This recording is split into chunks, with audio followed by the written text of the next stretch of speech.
One thing that I found interesting is we've had a peep into the highest level of command of the Kaiju Defense Force, and they seemed completely floored by even the existence of Kaiju number 8 Mm-hmm. and Kaiju number 9 as well. And so I was wondering, I haven't been able to judge whether we're supposed to take that as sincerity or as these old war dogs just being having really good poker faces. Because there's always the possibility. Right now, I'm kind of running off of the theory that kaiju are a naturally occurring phenomenon. Mm-hmm. They come from somewhere else. They interfere. It's like Asian carp. Mm-hmm. Nasty thing in the ecosystem, but it's got a natural source, even if human meddling made it worse. Mm-hmm. But we still have not seen any conclusive information that this isn't a lab project gone wrong. That's right. So, in your reading of the interactions between the higher ups, have you seen any indication that someone knows more than they're saying?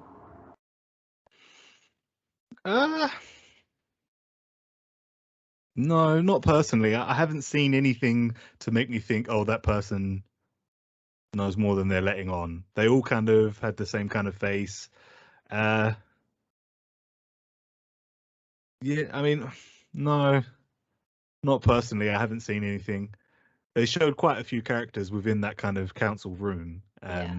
There were some that seemed less, they seemed more on the science team than on the defense team, if that, you know what I'm trying to say. Yeah. More R&D than actual combat. Right. So perhaps maybe some of them, but they haven't really had any page time other than that, so that would be hard to say.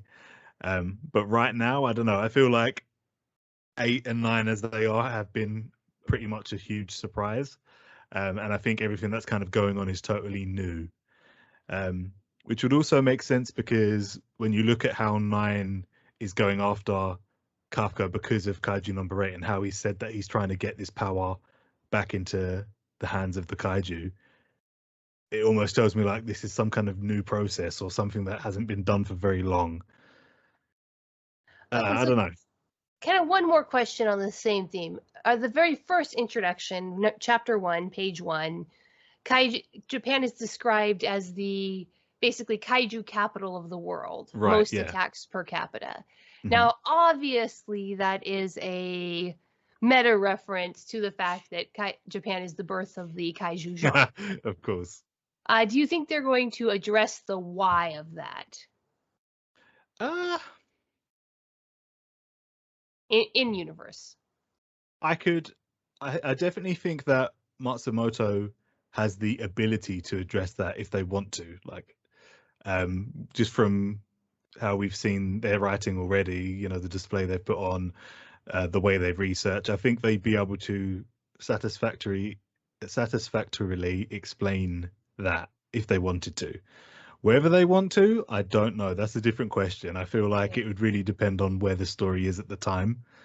Because it's definitely something that they could just leave to everyone's imagination in the sense of we all just kind of naturally accept that Japan is the land of kaiju because that's what we all know.